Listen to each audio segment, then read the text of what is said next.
Pretty much every company in Hollywood said no. Were there kind of gore limitations? Like, you can't really do that. That's a kid. I guess not really now that I'm thinking about it. Well, we did have to...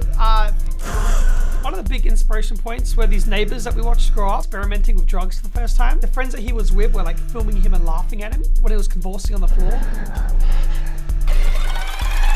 But the movies that we liked watching was very different to the films that, you know, the videos that we made on YouTube. Say, talk to me. Even while we were writing the first one, we were already writing scenes for a second one.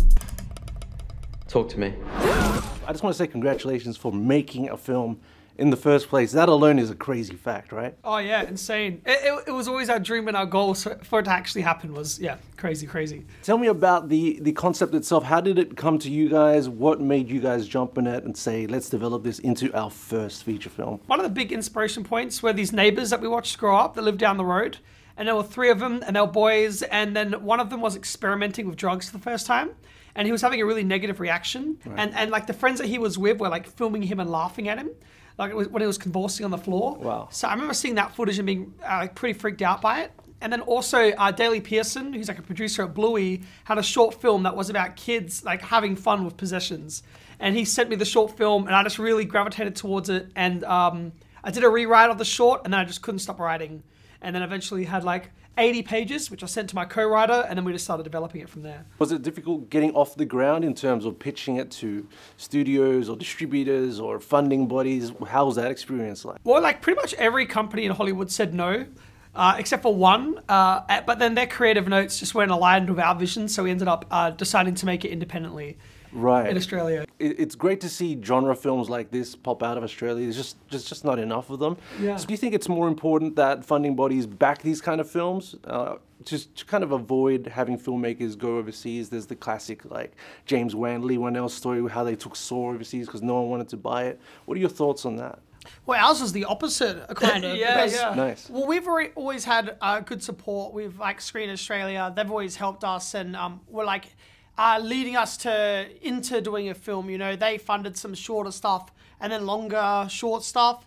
And then, so when we did the feature film, they were really happy. So we never encountered any like issues with them, like in our case. Our thing was, we were gonna do it with a Hollywood studio and it was a guaranteed theatrical release, but you hear those horror stories of like, you know, your creative control getting taken away, like the edit changing or whatever.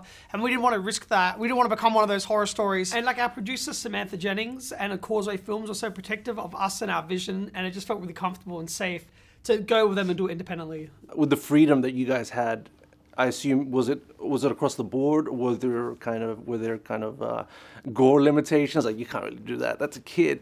I guess not really now that I'm thinking about it. Well, we did have to fit in MA 15 plus, so okay. not to be R rated.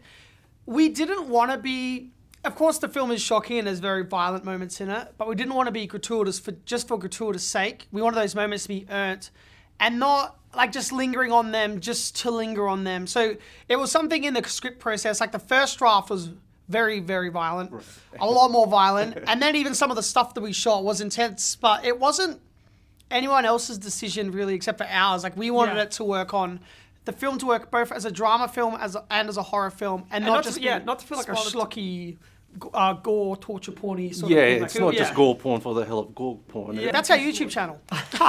Did you guys think that back in the RackaRacka days that you were kind of practicing for extreme filmmaking? Oh, we always knew that was our main goal. That was the plan. Our main goal was always to make a film. All of those Racka videos were just steps towards attaining that goal. Maybe we got that like really extreme stuff like out of our system, maybe. I don't know. Yeah. But we used to do like, some of our YouTube stuff was ultra violent. Yeah, if you look up Mortal Kombat fatalities in real life, that's an example of the goal. Finish him! It's just so much fun to shoot that stuff, and but the movies that we liked watching was very different to the films that, you know, the videos that we made on YouTube. Like we like foreign dramas and things like that, so we wanted to explore a different side with the film. And how was the experience filming as like on the production side of things? Was it what you guys imagined it would be for your first time filmmaking, or was it more difficult? It felt easier because there were so many heads of departments that were like there and they were masters of their craft, all helping us attain like the vision that we had. And then like finding those people that we really admired their work and like looked up to it and knew that we couldn't reach that ourselves. And to have them help us reach our vision, it was just, yeah, it was like a weight off our shoulders. If we trashed a room, we could just go home and bounce. Whereas like if we did that on RackaRacka, we'd have to clean everything up bit by bit. It just felt, yeah, it's so cool to have a crew. If we hadn't had experience on set beforehand, I think it would have been a shock because it is slower. You know, like if we wanted to go film somewhere, we just take camera and shoot there, like for a video. But with a, you know, on a proper film, you need the permissions, the permits, traffic control if you're outdoors. Like there's so much more that goes into it. And it's a bigger moving, you know, there's so many moving parts to a film that if we didn't have that experience beforehand of getting on set, then I think it would have been, you know, a bit of a slap in the face. But before YouTube, we crewed on films, you know, we'd worked on plenty of films and we know how it works, so it wasn't a complete surprise. Were there any one or two things that you, when you were filming, that you thought, wow, no one talks about this when it comes to filmmaking, this sucks? Or the other side, this is awesome, why doesn't anyone mention this? One big lesson that we learned is to like bring in a composer in pre-production. So for the next film, we want to bring in a composer while we're like ironing out everything else and not have it be this thing that's just slapped on at the end. That was like a big issue for us. It was like finding the music and getting it right in post in such limited time frame. So that's something that we want to learn, like do next time, is like bring them on early. Yeah, we found it in the end, but you know, speaking to the composer Cornell about world building and coming up with like music and feels beforehand is so much stronger. Like why every other part of production gets time, but music's right at the end. It's like, why not have that process happening early? So that's exciting to us. And other scripts that we're writing right now, we're sending it to, you know, our composer, and we're coming up with the sound early, you know, which is so exciting. Now, when it came to the actual shoot itself, were there limitations that you guys thought this might actually be a problem? I mean, I know that you guys filmed during COVID, and then I know that you guys had some pretty interesting oneers. There's one towards the end that's really spectacular, I think. How was that kind of process? There was one scene that we were gonna that we had plotted for, and we were gonna do like a big transformation sequence of all special effects makeup. And then as we were getting towards towards that shoot day, we were realizing we weren't gonna have the time or the budget to pull it off.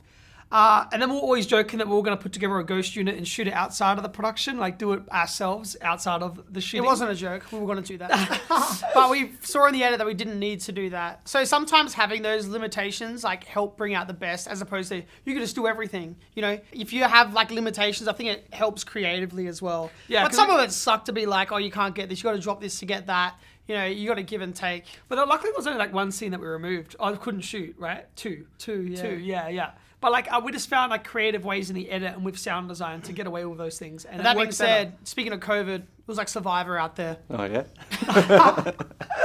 I've heard you guys talk about the potential for more stories stemming from this. I don't want to maybe jump the gun, but I got a good feeling about this one. How ready are you guys conceptually when it comes to potentially exploring a franchise with this? Well, like even while we were writing the first one, we were already writing scenes for a second one. So like we already, like I think what the story would be, and I'd love to do it. I'd be so excited to do it. So yeah, I mean, I'd jump at the opportunity to do Talk to Me Too, for sure. Yeah. Talk to me. Huh? Talk to me. So you got the title already, and the fingers are up, and then that's it. Yeah, fingers up, you got it. Yeah.